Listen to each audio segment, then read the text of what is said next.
जय जिनेंद्र दर्शकों, आज मैं आपको एकादश भाव के बारे में बताने जा रही हूँ।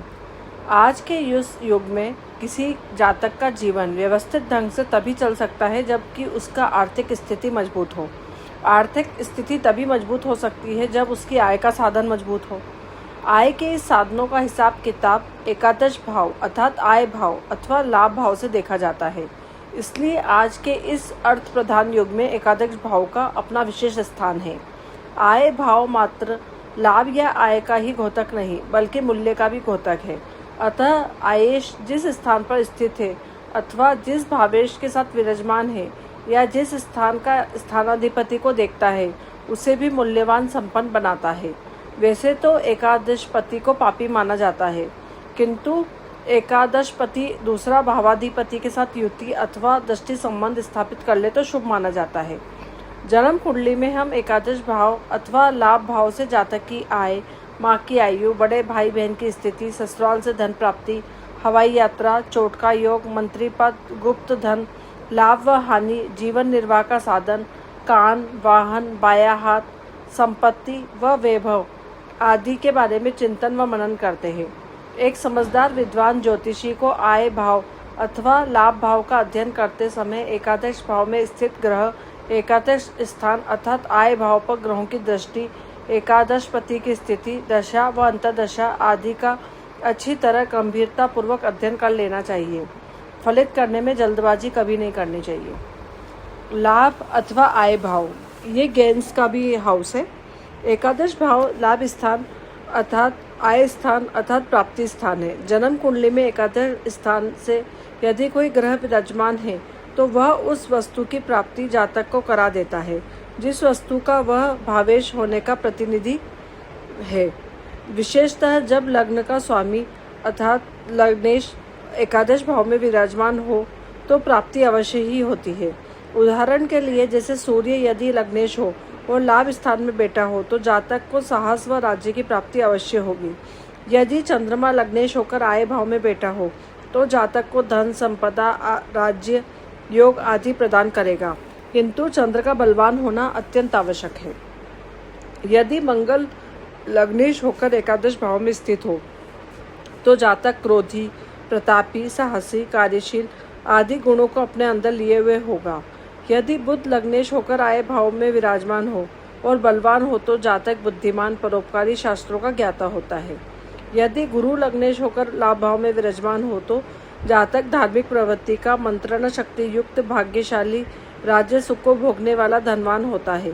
जब शुक्र लग्नेश होकर एकादश भाव में स्थित हो और बलवान हो तो जातक संगीत आदि का प्रेमी, भोग विलास प्रिय होता है। जब शनि लग्नेश होकर व बलवान होकर एकादश भाव में स्थित हो तो जातक दर्शन शास्त्र का ज्ञाता, धीर, गंभीर, परिश्रमी, जमीन जायदाद युक्त होता है। राज्य का वित्तीय विभाग दशम भाव राज्य है अर्थात राज्य का कारक है और राज्य भाव से द्वितीय अर्थात एकादश भाव राज्य का वित्तीय स्थान अथवा विभाग है अर्थात राज्य का धन स्थान है। इस प्रकार दशम राज्य के लग्न होने से अन्य भाव को भी उसी अनुसार कल्पना की जा सकती है। व्यय भाव अर्थात द्वादश स्थान दशम से तृतीय होने के कारण राज्य का निज स्थान अर्थात बाहुबल का स्थान होगा। दशम से चतुर्थ हमारी लग्न होती है अर्थात राज्य का ग्रह विभाग लग्न होगी, क्योंकि जातक का चतुर्थ स्थान ग्रह, वाहन, माँ आदि का स्थान है। अतः राज्य का चतुर्थ स्थान जातक लग्न ग्रह विभाग होगा।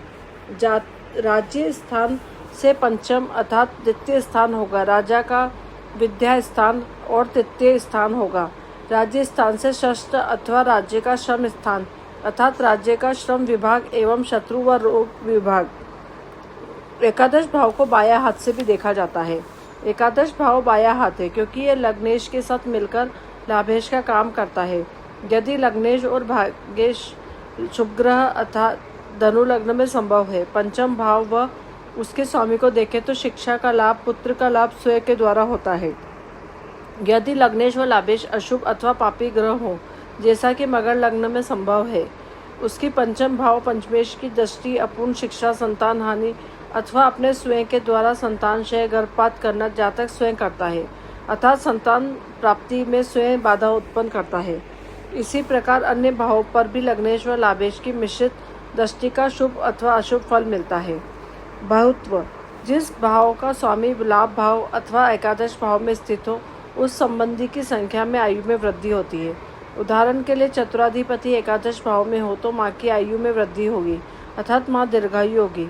यदि तृतीयाधिपति आय भाव में स्थित हो तो छोटे भाइयों की संख्या तथा आयु में वृद्धि होगी। रोग व चोट, जिस प्रकार छठे हाउस को शत्रु रोग चोट का कारक मानते हैं, उसी प्रकार एकादश भाव को भी रोग व चोट का कारक माना जाता है। ग्रह एकादश स्थान में स्थित होकर षष्ठ स्थान पर दोषों को ग्रहण समझता है। उदाहरण के लिए यदि अष्टम का स्वामी एकादश में स्थित हो तो ऐसा समझा जाता है कि जातक की मृत्यु चोट लगने से होगी, किंतु षष्ठेट व मंगल का संबंध अष्टम भाव से अवश्य होना चाहिए। जब जन्म कुंडली में षष्ठाधिपति और लाभाधिपति मिलकर अष्टम भाव में अष्टमेश के साथ विराजमान हो तो जातक की मृत्यु चोट प्रहार आदि से संभव होता है। इसका मुख्य कारण है कि लाभाधिपति छठे भाव से छठे का स्वामी होने के कारण रोग भाव छठे जैसा ही फल देता है। हवाई यात्रा, जब जन्म कुंडली में तृतीय सप्तमेश एकादश का आपसी घनिष्ठ संबंध होता है तो जातक की हवाई जहाज अथवा वायुयान द्वारा यात्रा करने का अवसर प्राप्त होता है। इसका कारण यह है कि इन तीनों स्थान वायु स्थान है। लाभाधिपत शाकाले शने भुक्तो महाविपत।